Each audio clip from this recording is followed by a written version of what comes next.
নমস্কার, 7 week news নেটওয়ার্কে আপনাদের স্বাগত। থানা আমার কেনা, আর্চিকর কাণ্ডের পর ফের প্রকাশ্যে সিভিক ভলান্টিয়ারের স্বেচ্ছাচারিতা।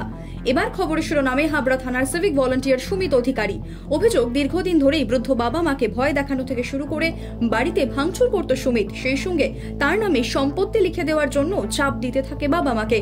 আর তাই এদিন ছেলের অত্যাচার সহ্য করতে না পেরে শেষমেশ পুলিশের দ্বারস্থ হন মা মিলি অধিকারী। সেই সঙ্গে সিভিক ভলান্টিয়ারের পাশাপাশি তার স্ত্রীর বিরুদ্ধেও শ্বশুর শাশুড়িকে অত্যাচার করার অভিযোগ সামনে এসেছে। শুধু বাবা মা নয়, বাড়িতে বিবাহিতা দিদির যাতায়াত বন্ধ করতে দিদির নামে নানান অশালীন মন্তব্য রটাত সুমিত বলে খবর। থানার নাম শুনলেও ডোন্ট কেয়ার মনোভাব সুমিতের।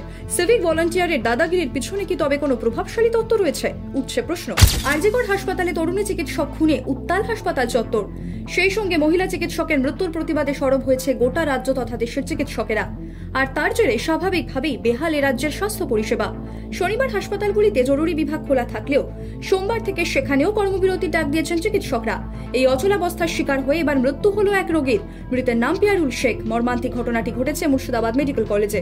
সূত্রের খবর, এদিন হাসপাতালের বহির্বিভাগে জ্বরের উপসর্গ থাকায় চিকিৎসা করাতে আসেন পিয়ারুল শেখ। কিন্তু মৃতের পরিবারের অভিযোগ, প্রায় 4 ঘন্টা ধরে অপেক্ষা করলেও কোনো চিকিৎসক না থাকায় শেষমেশ বিনা চিকিৎসাতেই বেঘরে প্রাণ হারাতে হয় পিয়ারুল শেখকে। যদিও মৃতের পরিবারের অভিযোগকে কার্যত অস্বীকার করেছে হাসপাতাল কর্তৃপক্ষ। রোগী মৃত্যুর ঘটনায় তীব্র উত্তেজনা ছড়ায় হাসপাতাল চত্বরে। সেইখানে মুখ্যমন্ত্রী গেলেন 4 দিন পর। আজকে গিয়ে কি বললেন, পুলিশকে দায়িত্ব দিয়েছি, পুলিশ যদি ঠিকমতো করতে না পারে তাহলে রোববারের পর সিবিআইকে দেবো। হঠাৎ রোববার বললেন কেন? মুখ্যমন্ত্রী নিশ্চিত হয়েছেন যে রাজ্যের পুলিশ তথ্য প্রমাণ মোটামুটি লোপাট করে ফেলেছে। আর একবার পোস্টমর্টমের কোনো সুযোগও রাখেনি, বাকি তথ্য প্রমাণ লোপাট করে ফেলেছে। যদি একটু বাকি থাকে রোববারের মধ্যে বাবা লোপাট করে ফেলো, রোববারের পর দরকার সিবিআইকে দেবে। লোক দেখানো কথা বলে লাভ কি আছে? মুখ্যমন্ত্রীদের আগে বলেছিলেন, আরো 2 দিন আগে বলেছিলেন সিবিআইকে দিলে আমার আপত্তি নেই। আমরা সঙ্গে সঙ্গে বলেছিলাম সিবিআইকে দিলে ওনার আপত্তি অথবা আপত্তির কোশ্চেন নয়, সিবিআইকে দেওয়াটা ওনার দায়িত্ব, দেওয়া অথবা না দেওয়াটা। উনি দেননি, উনি হাতে রেখে দিয়েছেন। স্বাস্থ্য মন্ত্রক এড়িয়ে যেতে পারে না, এই খুনের দায় পুলিশ মন্ত্রক এড়িয়ে যেতে পারে না। উনি পুলিশের মন্ত্রী, উনি স্বাস্থ্যের মন্ত্রী। কোন লজ্জায় এখনো স্বাস্থ্য মন্ত্রক আর পুলিশ মন্ত্রক উনি ধরে রেখেছেন? পুলিশ মন্ত্রী এবং স্বাস্থ্যমন্ত্রী হিসেবে ওর পদত্যাগ করে চলে যাওয়া উচিত। আরজিকর কাণ্ডে উত্তাল রাজ্য রাজনীতি। নৃশংস ঘটনার তীব্র প্রতিবাদ জানিয়ে রাজ্য তথা গোটা দেশ জুড়ে কর্মবিরতির ডাক দিয়েছেন চিকিৎসকেরা।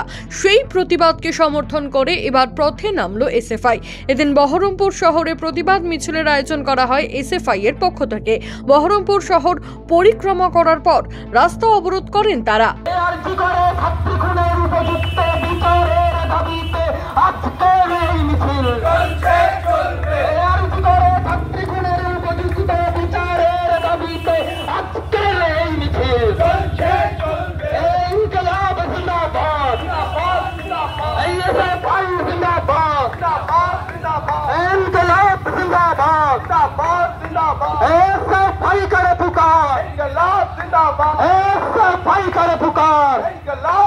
আরজিকর মেডিকেল কলেজ হাসপাতালে মহিলা চিকিৎসকের ওপর পাশবিক অত্যাচার এবং নৃশংস খুনের বিচার বিভাগীয় তদন্ত সহ অপরাধীদের দৃষ্টান্তমূলক শাস্তি চাই। এদিন এই দাবি তুলে প্রতিবাদে সরব হলেন কলকাতা হাইকোর্টের একাংশের আইনজীবীরা। শুধুমাত্র চিকিৎসক কিংবা কোনো রাজনৈতিক দল নয়, এবারে ঘটনার প্রতিবাদ উঠল আইনি কার্যালয় থেকেও। এদিন নির্ধারিত কর্মসূচি অনুযায়ী আইনজীবীদের প্রতিবাদে গর্জে ওঠে হাইকোর্ট চত্বর। আমরা বলছি যে শুধুমাত্র একজনকে ধরলে হবে না, আমরা বলছি যিনি প্রিন্সিপাল এই কলেজের, তাকে এই তদন্তের আওতায় আনতে হবে। এবং সরকারি হাসপাতালে ঘটে যাওয়া নৃশংস ঘটনায় জড়িত অভিযুক্তদের শাস্তির দাবি জানিয়ে প্রতিবাদ মিছিলে শামিল হলেন KMC engineers and allied services অ্যাসোসিয়েশনের সদস্যরা। বামপন্থী ইঞ্জিনিয়ারদের সংগঠনের পক্ষ থেকে নির্যাতিতার বিচার চেয়ে সরব হলেন ইঞ্জিনিয়াররা। এদিন প্রতিবাদ মিছিলে অংশগ্রহণ করেন ইঞ্জিনিয়ার থেকে শুরু করে ডাক্তার সহ কলকাতা পৌর সংস্থার সাধারণ কর্মীরাও।